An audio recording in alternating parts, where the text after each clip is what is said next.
Hello, everyone. Welcome back to the AAS YouTube channel. And this is part of the good stuff. This is the AAS Journal Series, Author Series. And I'm super happy to have Aylecia Lattimer with us today. Hey, Aylecia. Hi. How are you today? I'm pretty good. It's a beautiful day. Where is a beautiful day? Where are you at? I'm in Boulder, Colorado. So. Okay.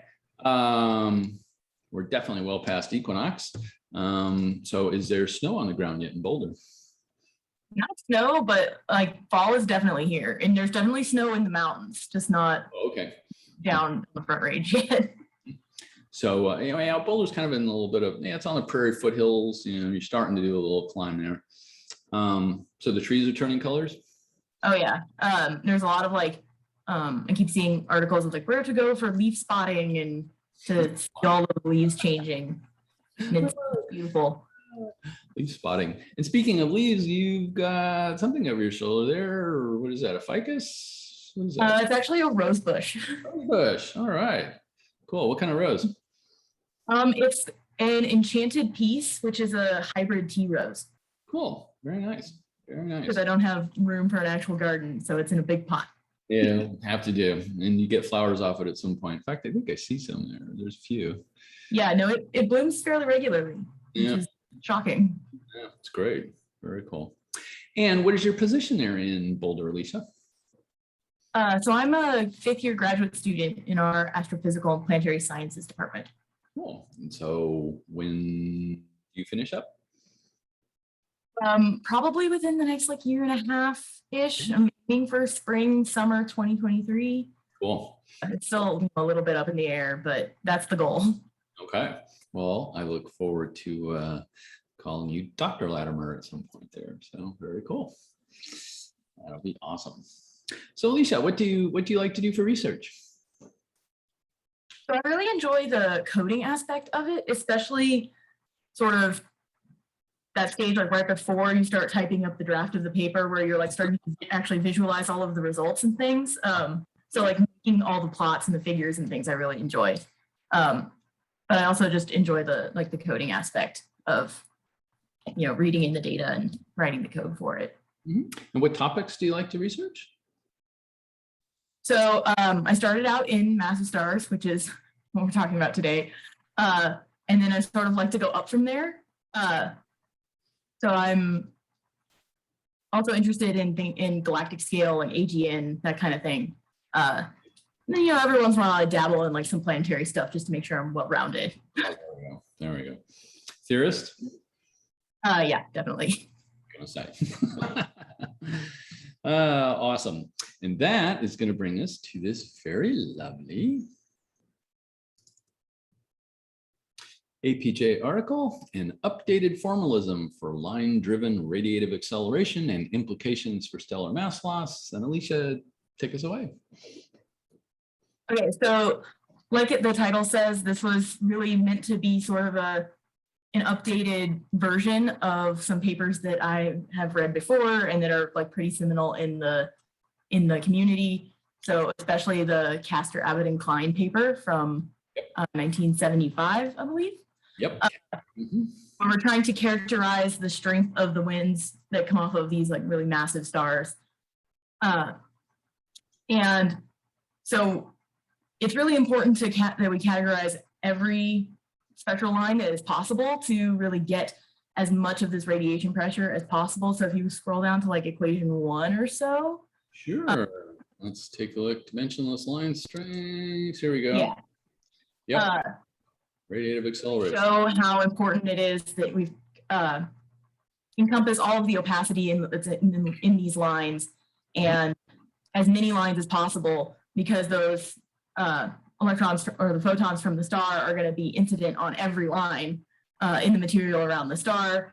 So we can't just disregard the lines in the material. So we need to encompass as many as possible. Mm-hmm. It's been done before, like I said, Castor, Abbott, and Klein is really important. Yep. They only used, I want to say 900 lines, I think, from carbon. And then there have been some updates after that in like the 90s, especially Gailey and we're using more and more lines, and so ours is sort of like the next stepping point off of that. So we first started we had to compile this like spectral line list of lines because there wasn't just like one database, and we actually used about 4. So we used, if you scroll down a little bit, I think we talk about the database selection. So we used the main one was the CMF-GIN spectral line database, which is its own radiative transfer code, and then they have a bunch of spectral lines that they use in that. So I didn't actually use that transfer code, but I did sort of use their line database. So we went through and we calculated, we pulled out as much information as possible on the lines that they had. And then to fill in the gaps, we went to NIST and Chianti, and then also top base. Okay. And we went up to an atomic number of 30 where possible, and up to the 10th ionization state, so 10 times ionized. And then, of course, because we had those, all of those different ionization states, the electron density is really important, which is what you see in figure 1 here, is this sort of iterated value of the electron density for a representative density of our models. So you can also see that on the x-axis there's the temperature, which we also used as a grid of temperature for all of the models that we used in this paper. So we used about 100 temperatures from about 5,200 Kelvin to 70,000 Kelvin. And you can see how we arrived at our electron densities in that figure there. Okay, so after you put together all these databases, roughly how many lines did you have in total? We had about roughly 4.5 million. It's actually 4.5 million. Okay. 419,000. Okay. And it was really interesting because if you scroll down a little bit more, I don't remember the exact figure number.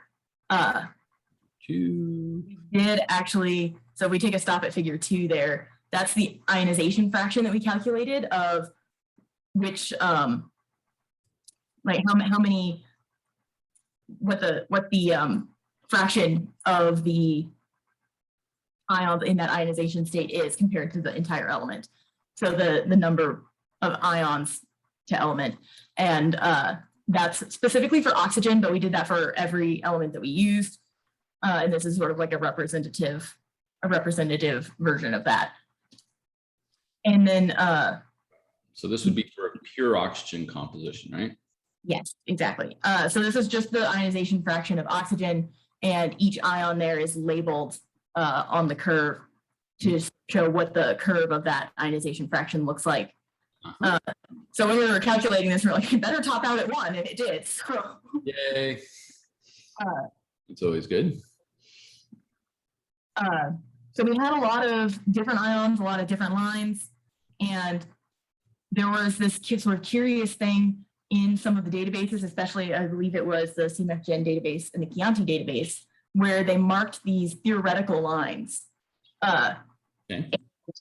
There were lines that should be observed, but haven't actually been observed in a laboratory yet. And so if you scroll down to, I think, figure 3, sure, maybe 4, there we calculated the line strength for all of these lines. And we wanted to see, figure 3. We wanted to see what the difference was between these theoretical lines and these, and all of the lines included. And so we calculated these line strengths, which we can talk about in a second. And we found that, so the bottom figure here, panel B, is the observed only lines. And so that was actually about disregarding like 87% of the lines that we found. Those were about 500,000 lines were the like observed in a lab lines. Okay. And you can see there's a big difference. The gray contour here is the difference, the profile of panel A, which is all of the lines. And you can see there's a fairly large difference at these very low line strengths. These low line strengths have been disregarded in the past, or not considered, not disregarded, but just like not really considered. And You can see that there's like quite a bump in panel A where these theoretical lines really increase the number of lines in those line strength bins. Yes. And these are broken down by element, so you can also see that there are some significant contributions by things like iron and cobalt that are not considered or not present in the observed only line set. And so for the rest of this paper, we do sort of consider these two sets, but we sort of generally prefer to use the one in panel A, which is all of the lines, to get as many as possible, since every single one is going to be important. So that's the set. Panel A is the set of about 4.5 million, and then panel B is the set of about 500,000, which is still a lot of lines, but we use the ones for A in the rest of our calculations. Okay. So if we scroll back up to talking about the calculations of the line strengths, sure. Where would you like to go? We have to go to those databases and find the parameters, because we needed to find the parameters to calculate these line strengths. And so the line strength is like, there's this parameter Q sub I, which is the strength of the line just by itself as it is. And then we also calculated the weighting function for each line, which takes into account where it falls in the central source spectral energy distribution. Okay. So we have to pull some parameters from the line databases, and then we also had to calculate some using like the Saha equation, which is, you can see in equation 20 there. Mm-hmm. Okay. So if you look at, say, like equation 18, we pulled several of those parenthesis values from the line databases and then used those to calculate the others to get these sort of final line strengths, which that equation is given in equation 16 there. So this is the dimensionless strength of the line. And then when we roll into account the weighting function, we can get how strong that line appears when it's actually in the material around the star. So that is assuming like a Planckian central source, which we will need to, refine in future work. But for now, that was fine. And we chose that to also maintain a sort of make it comparable to other previous works. So once we had calculated these line strengths, if you scroll down a little bit. Mm-hmm. Yes. Once we did that, once we had calculated the line strengths, we could sort of compare, because our real main purpose in this work was to compare it to this power law function to see what shape it takes compared to the Castor-Abbott incline, and which is shape, which is really used sort of everywhere in this field of radiation pressure driven winds. So in order to do that, we couldn't compare just the line strength. We had to take it one step further and calculate this thing called the force multiplier. So the force multiplier, I think, is section 4. The force multiplier is how strong the line, so we've got the Q parameter, which is how strong the line is, and then we've got Q times W, which is the weighted for where it falls in the spectral energy distribution. And then the force multiplier, this M of T, is how strong it appears when you take into account certain other factors, such as like the self-shadowing of the lines due to the Doppler shift of the moving material. Okay. So the force multiplier is really how strong it appears like in our final step. So to do that, we used equation 34 there to calculate the force multiplier. Excuse me. To calculate the force multiplier, which is this formulation from Gailey in 1995. So we had this grid of spectral lines, we had a grid of density and temperature.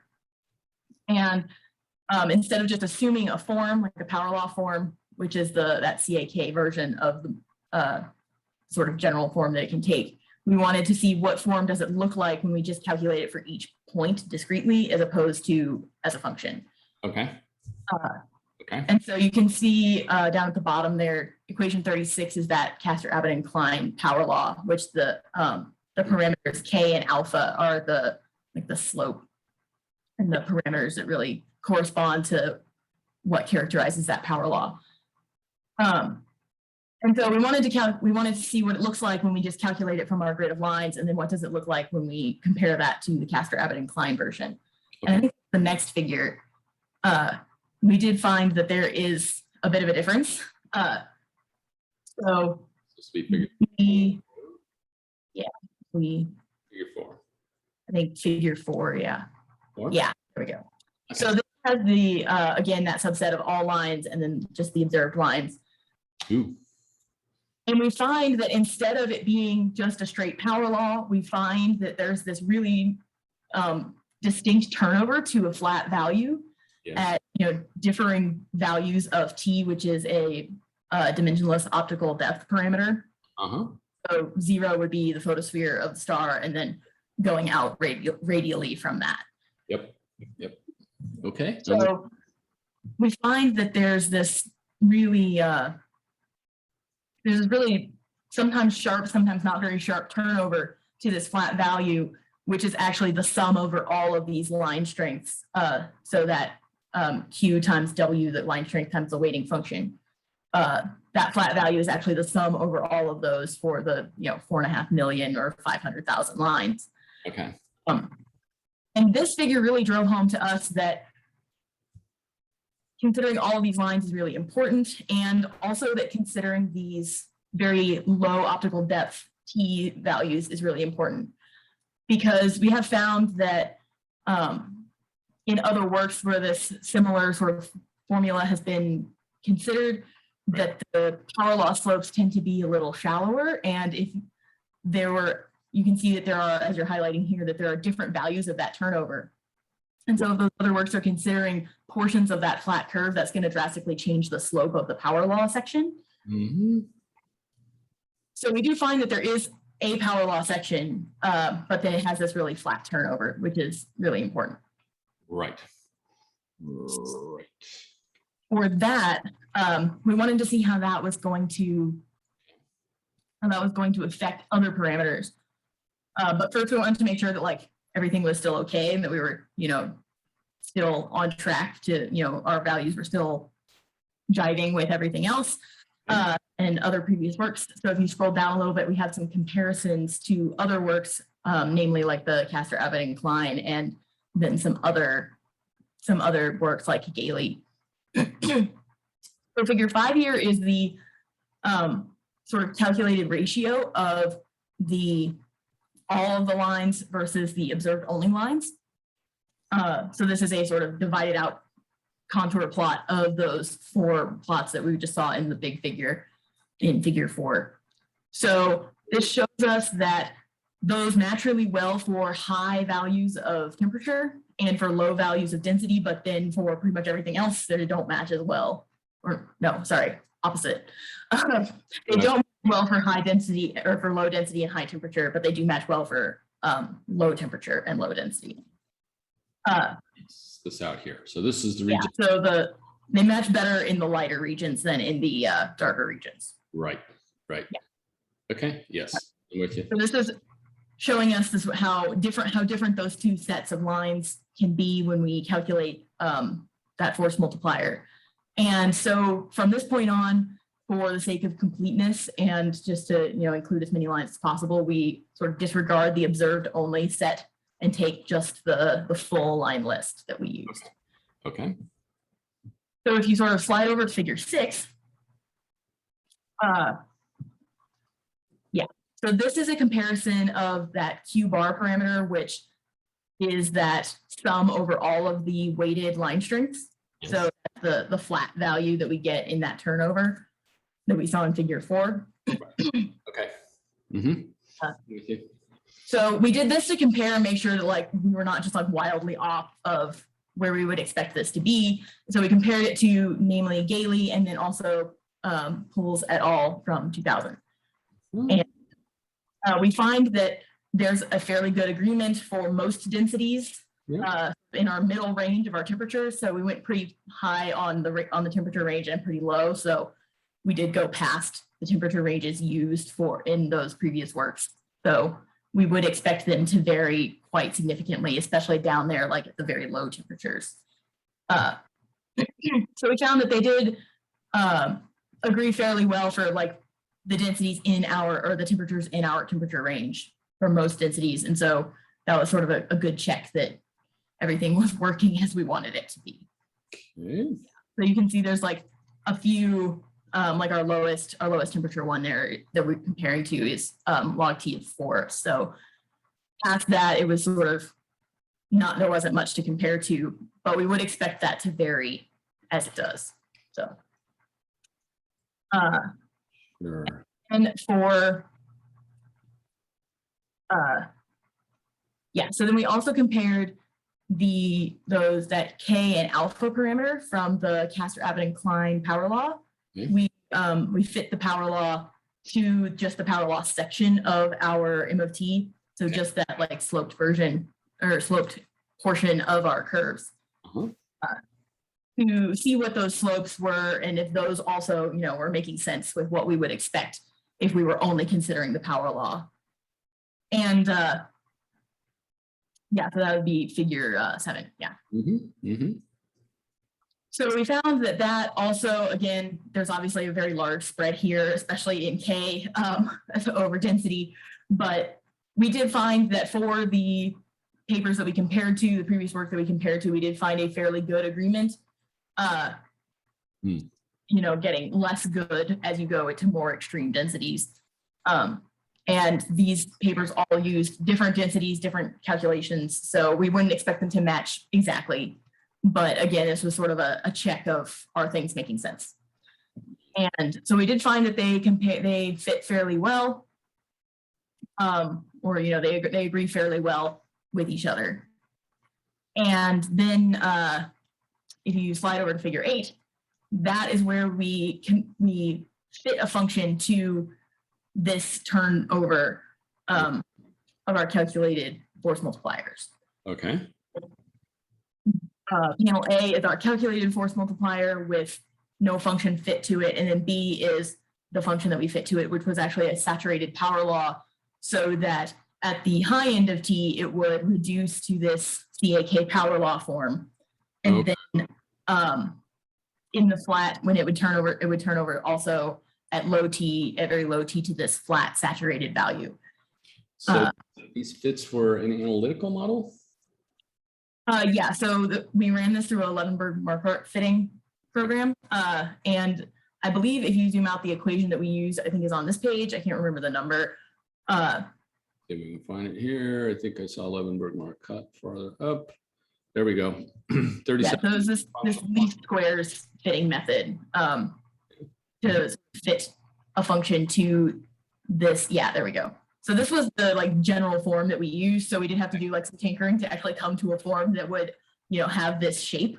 But then we ran this through the least squares fitting program in Python actually, and to get the parameters for each temperature and each density.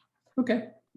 So we introduced this, so you can see in that equation, there's the Q bar parameter. Yep. Yeah, there's the Q bar parameter and the K parameter, and then that alpha parameter. So those are all familiar from the Castor-Abbott and Klein version. Right. And so we have to put that Q bar parameter in there to get it to do the turnover to that flat value of the sum of the line strengths. Okay. So that's why that's in there. And then we also introduced this new parameter S, which is a sharpness parameter of how sharp is that turnover, because sometimes it's very sharp and sometimes it's very gradual. Yeah. So Okay. the sort of default value for that is 1, where it's just sort of like a general turnover sharpness, but we also allow that to vary to get the best fit. Okay. And in the high T limit, this does reduce to that power law. So it it reduces to the Castor-Abbott and Klein power law at high values of T. I'll pull that. And then for very low values of T, it reduces to Q bar, which is the behavior that we were trying to replicate in this equation. Okay.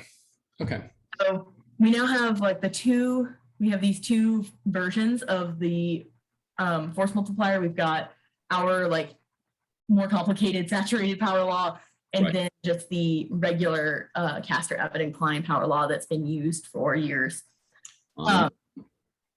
And we really wanted to see what effect this is going to have. So like, what effect is it going to have this turnover in the line strengths in the force multiplier?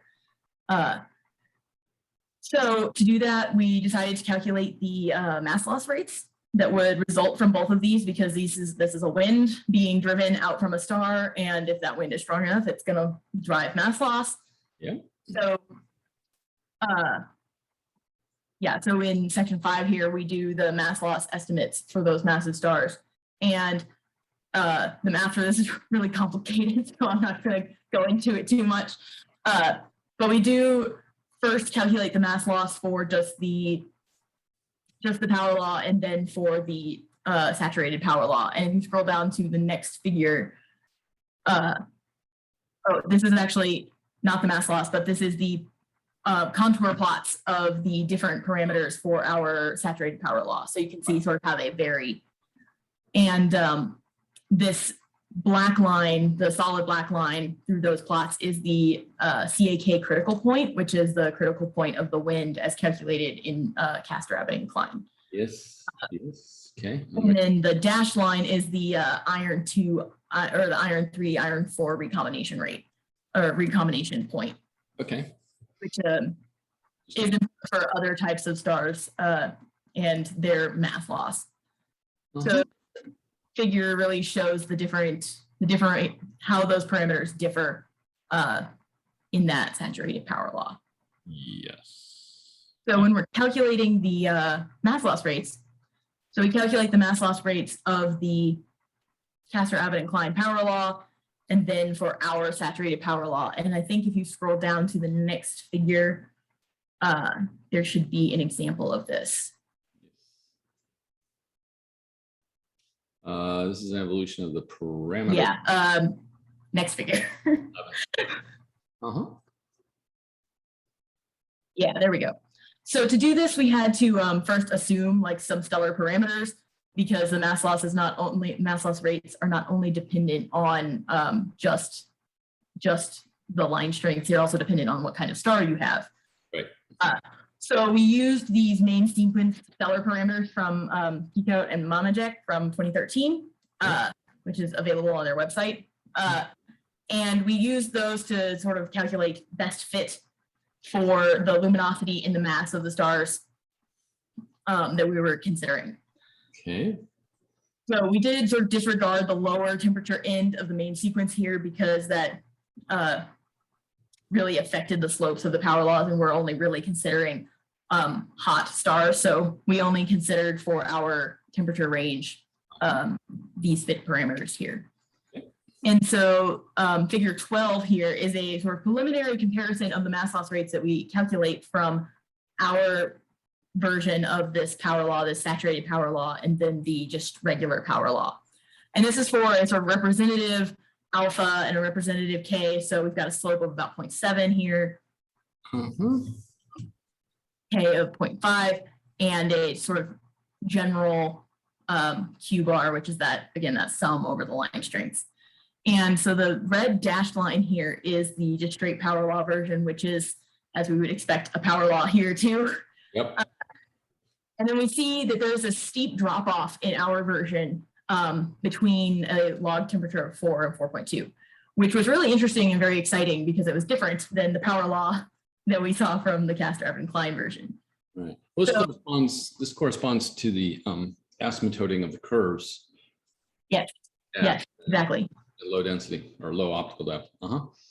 Yeah, so this like drop off corresponds is due to that flattening of those dimensionless line strength parameters. Yep. So this was for a fixed alpha K and Q bar, and we wanted to let those vary as they do in our grid and in our calculations of the force multiplier.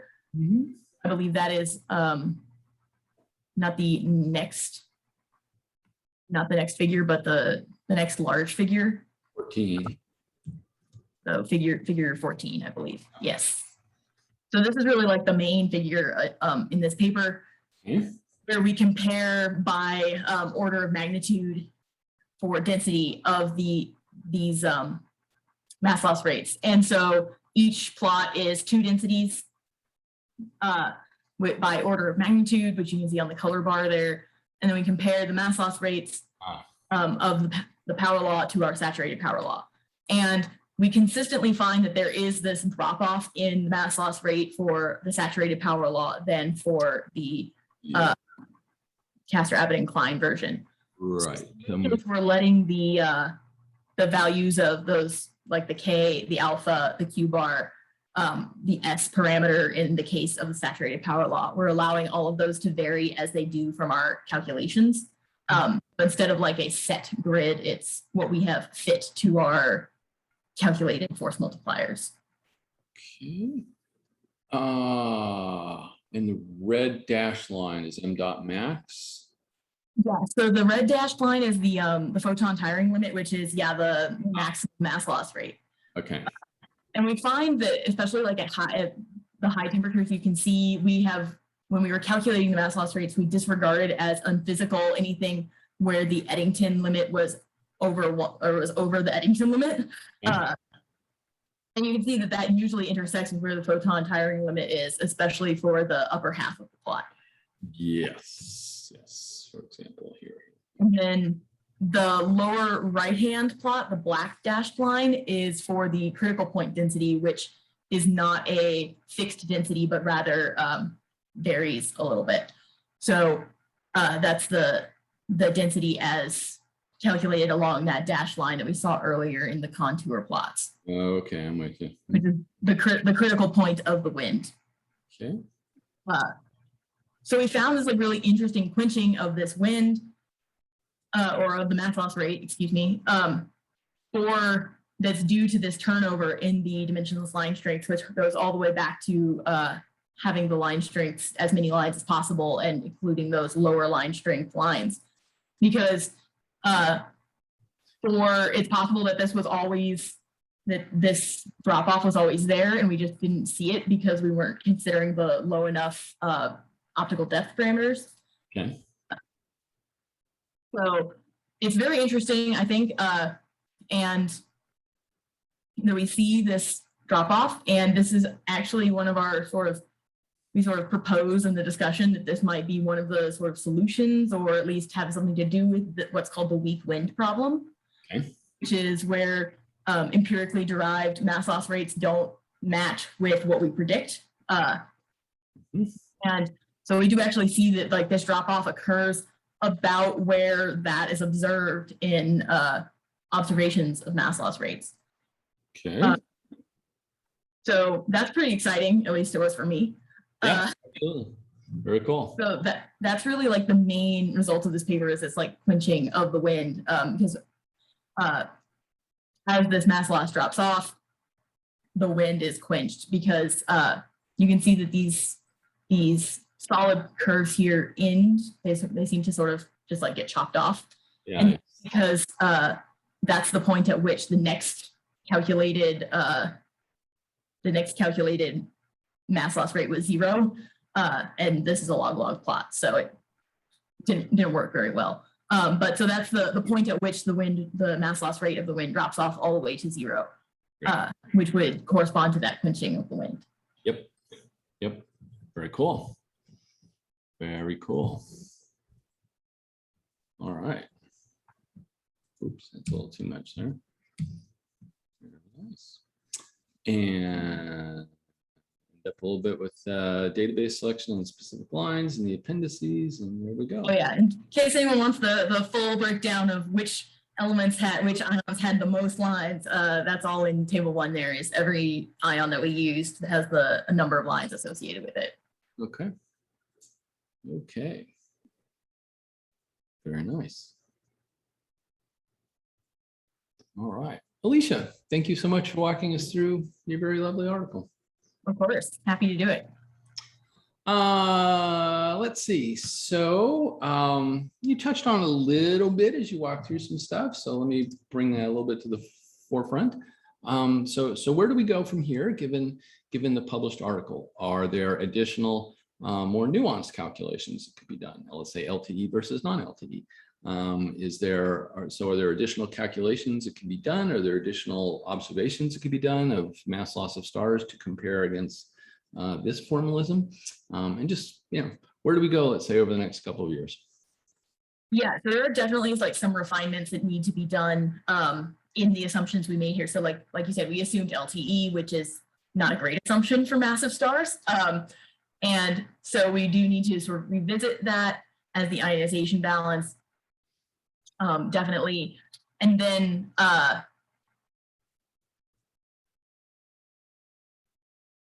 I'm sorry, you asked another question and I was going to address it, but I can't. Okay. Are there additional observations can be done Yes. compared to your new mass loss rates? Yeah, so I'm not an observer, but I am aware of the fact that those very low like drop-offs in the mass loss rates are like right on the edge of what we can actually observe right now for mass loss rates of massive stars. So Okay. it's a little bit unfortunate that like that might be difficult to actually observe. But yeah, that would be very interesting to see if actual observations of it matched up with what we're predicting here. Mhm, mhm. Well, maybe some of the forthcoming telescopes or something like that will be able Yeah. to help out. And then I'm also this was for massive stars, and then my current project is actually on active galactic nuclei. So they exhibit the same types of winds, or at least it's like theorized that they do. Yeah. So we're taking this formalism of these, like all of these new lines that we're considering, and we're not using LTE for the photoionization balance for the AGN, of course. Oh, okay. But basically redoing all of these calculations, but for a different central source, and to see if we get similarly new results, or if it changes anything. So for that, we're actually using an outside radiative transfer code to do the photoionization calculations. Got it. But I'm really excited to see what the results of that are, if they are different or if they match with what we've got here. Have the same general characteristics and differ only in detail and this kind of stuff. Exactly. Very cool. Well, I look forward to seeing your next papers on that on AGN. That'll be really awesome. So Aylecia, I want to thank you so much again for taking some time and describing your current work. Very nice. Of course, happy to do it. That'll do, everyone. And I hope this made your astronomy day just a little bit better, and we'll see you on the next one. Bye-bye.